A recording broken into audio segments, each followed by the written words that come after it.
Hello, look who they're calling selfish now. Hello to the ones they branded cold, the ones they called heartless, the ones they swore turned their back on everything that mattered.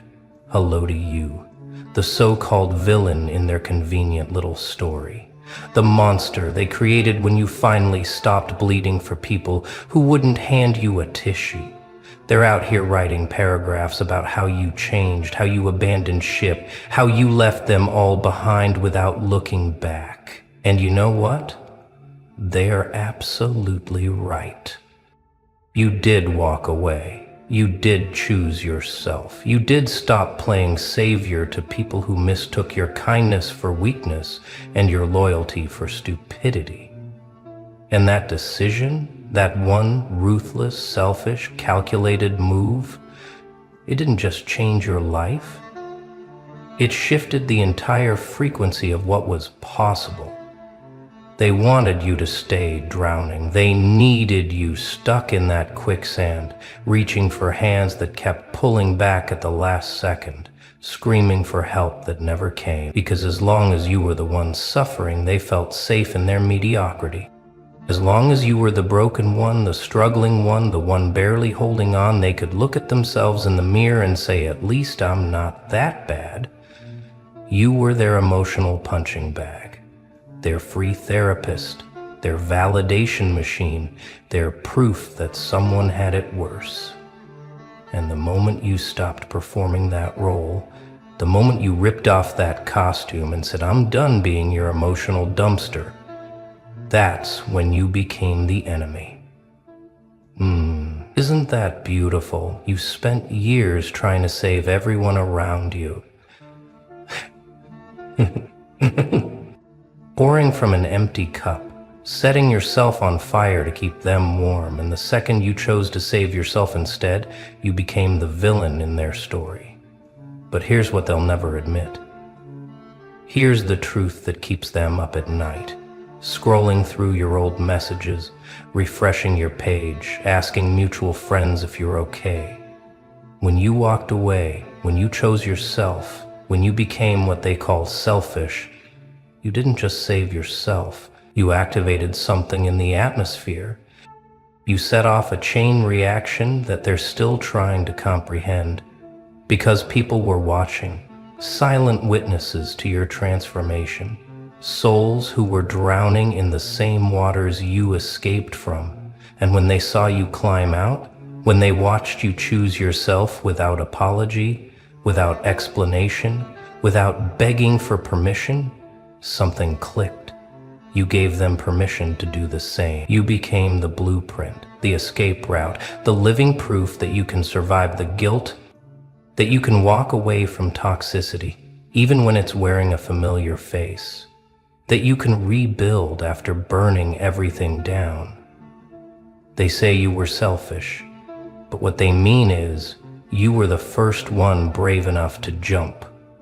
You were the one who looked at the sinking ship, realized the captain was drunk and the crew was fighting over who gets the lifeboats, and you just quietly slipped into the water and started swimming. You didn't announce it. You didn't write a manifesto. You didn't burn bridges with gasoline and matches. You just left. And that silence, that unexplained exit, that refusal to justify your survival, it broke something in them, because now they're stuck on that ship, watching you swim to shore, and they're realizing for the first time that leaving was always an option. They just never had the guts to take it. You did. And now they're calling it selfish because they don't have a word for courage that doesn't ask for applause. Let's talk about what really happened, the part they conveniently forget when they're painting you as the villain. You gave them everything, didn't you?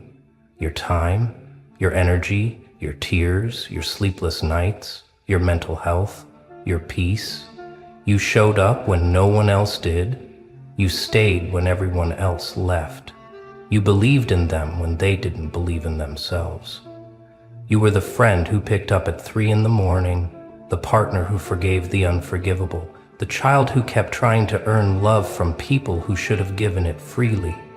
You bent yourself into shapes you were never meant to fit just to make them comfortable. And what did they do with all that sacrifice? They got used to it.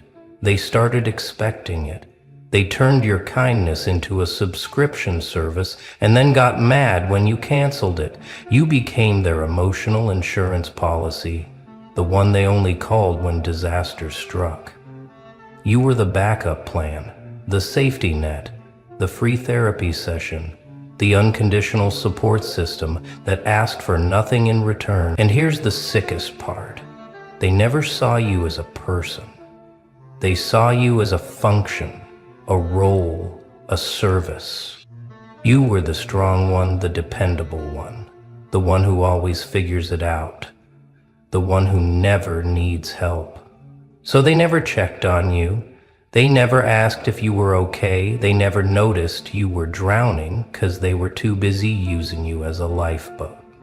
And the moment you stopped being useful, the moment you stopped performing miracles for people who wouldn't even give you a glass of water, they turned on you like you broke some sacred contract. Like your humanity was a betrayal. But you didn't betray them, you woke up. There's a difference. Betrayal is breaking a promise. Waking up is realizing the promise was designed to destroy you. You spent years in a relationship, friendship, family dynamic, workplace, situation, where the unspoken rule was simple. Your needs don't matter. Your pain is inconvenient. Your boundaries are negotiable. Your exhaustion is weakness. And you played along because you thought that's what love looked like. You thought that's what loyalty meant. You thought if you just gave enough, sacrificed enough, proved yourself enough, eventually they'd see your value. But they never did. Because people who only love what you do for them never see who you are. And one day you looked in the mirror and didn't recognize the person staring back. That's when everything changed. You didn't plan to be selfish.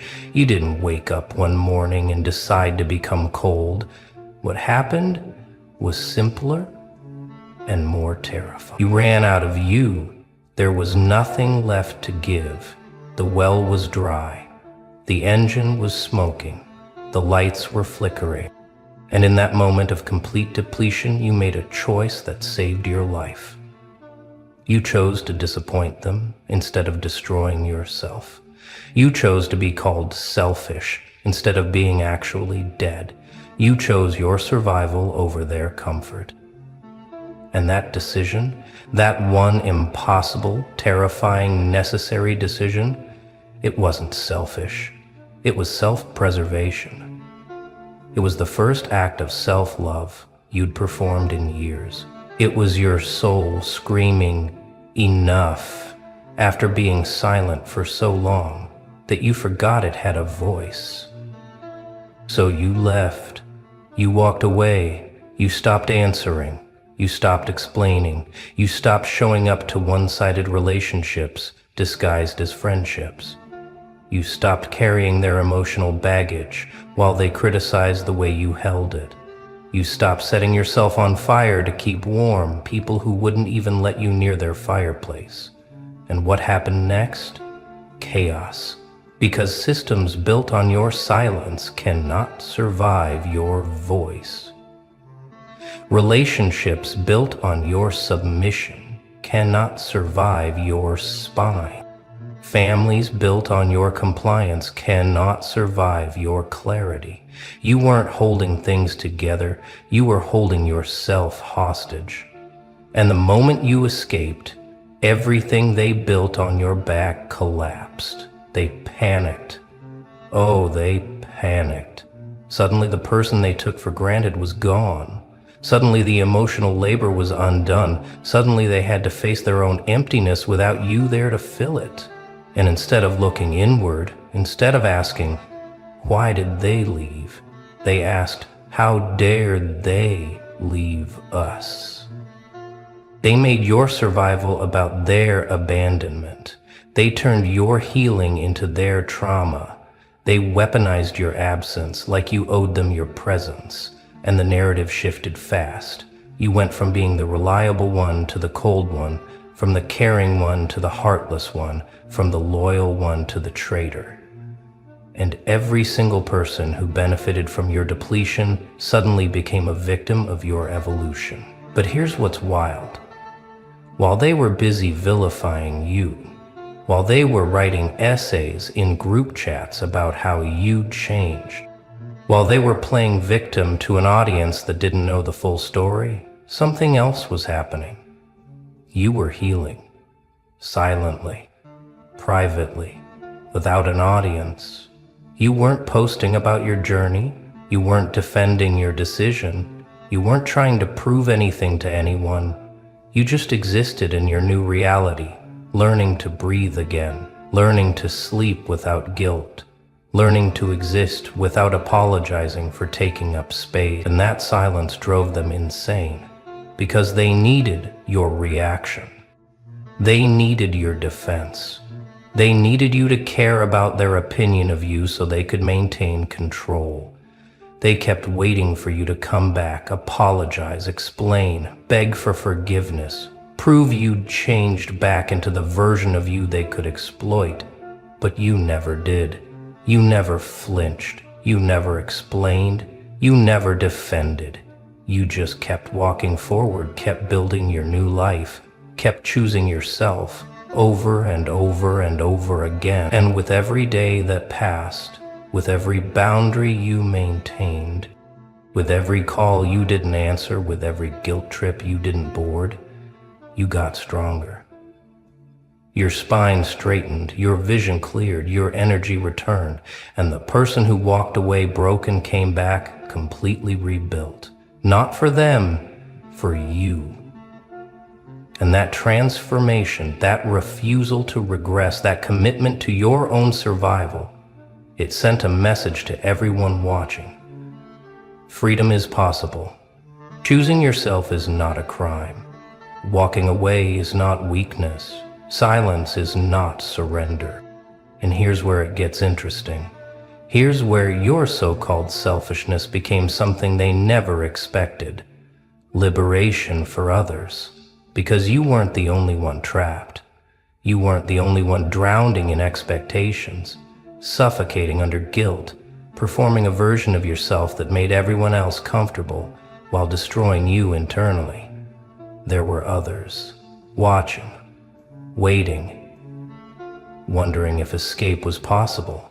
People who felt the same chains but thought they were the only ones.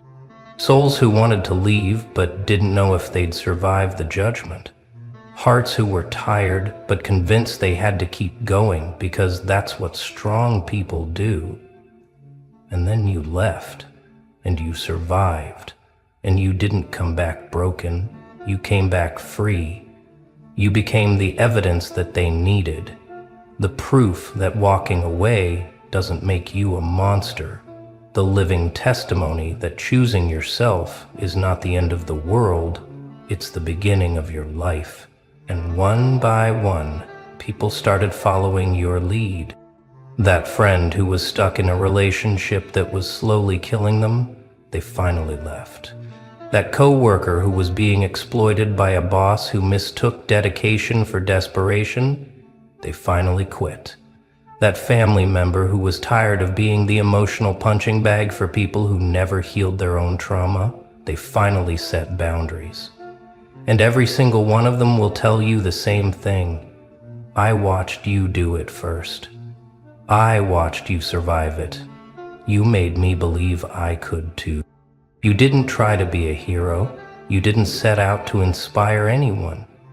You didn't make a movement or start a revolution. You just saved yourself.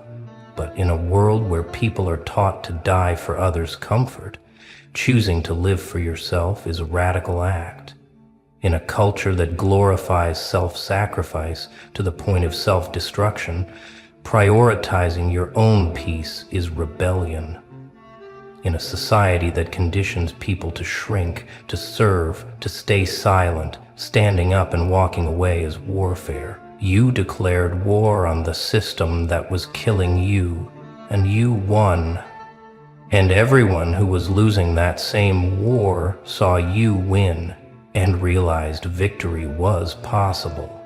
They call it selfish, but the people you saved, the ones who found their courage in your escape, the ones who finally chose themselves after watching you do it first, they call it something else. They call it permission. They call it validation.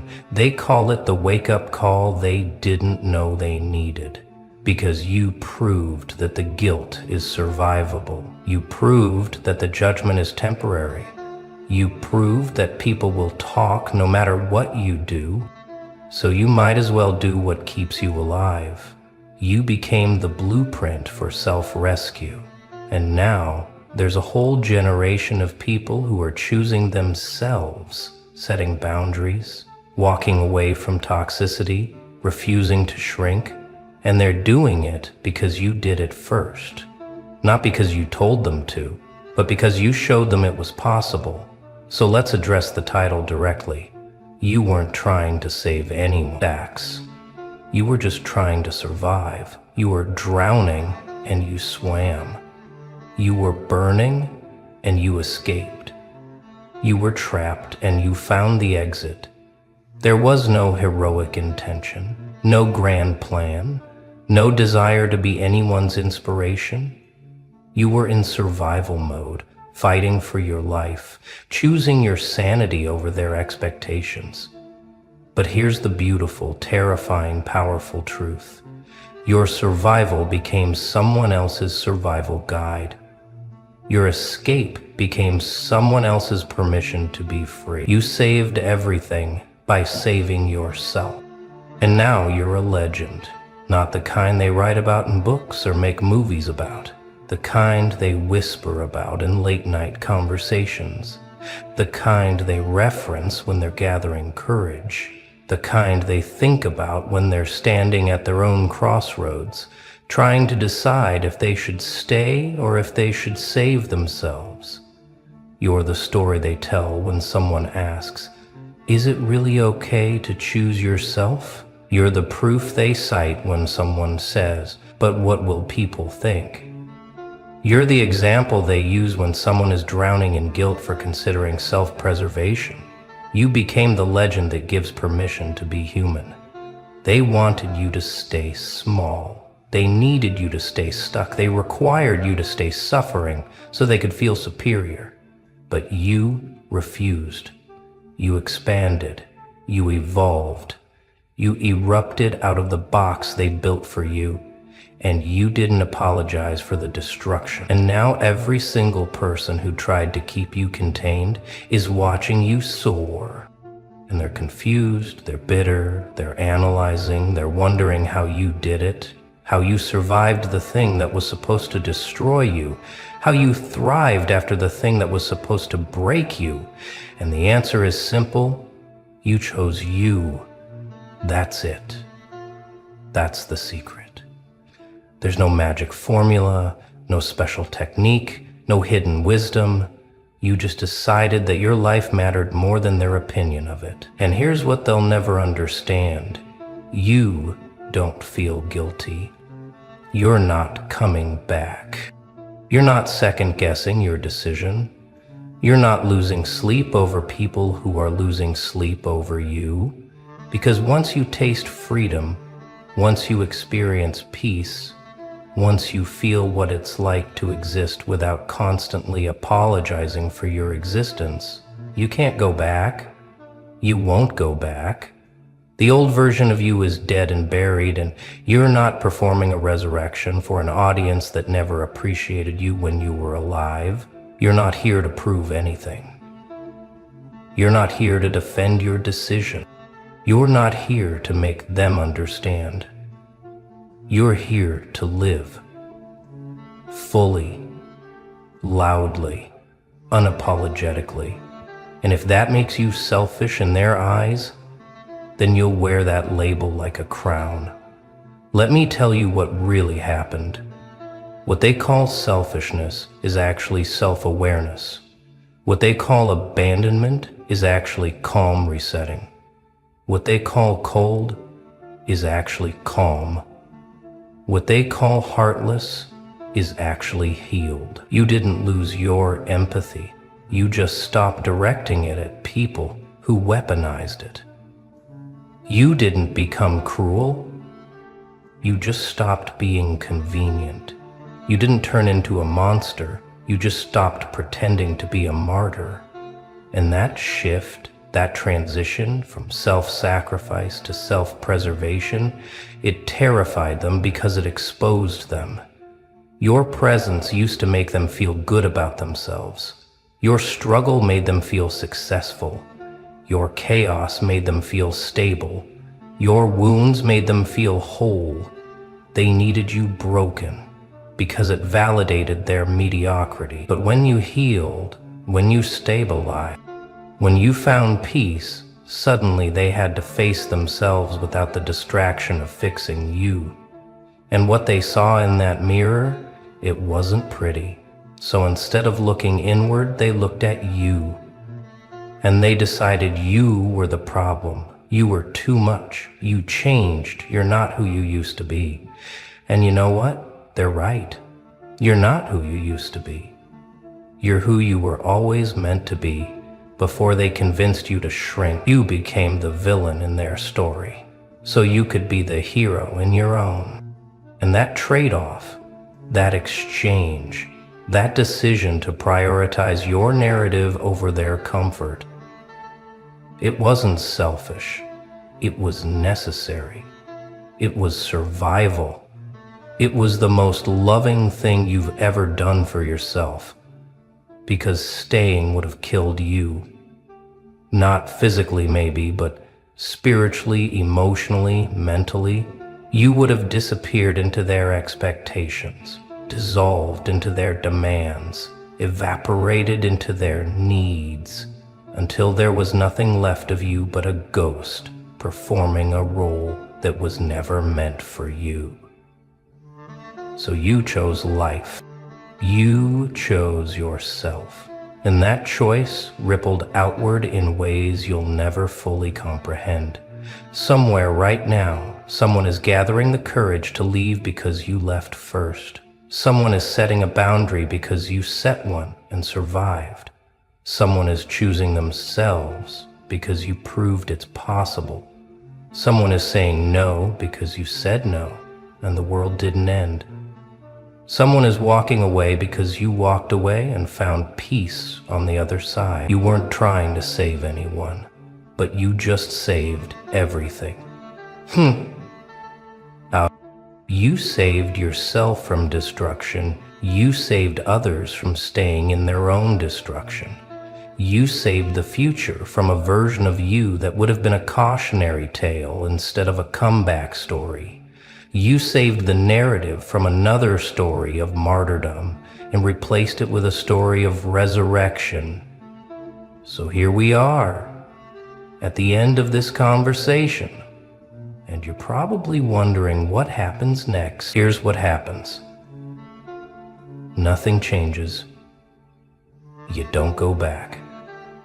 You don't apologize. You don't shrink to make them comfortable.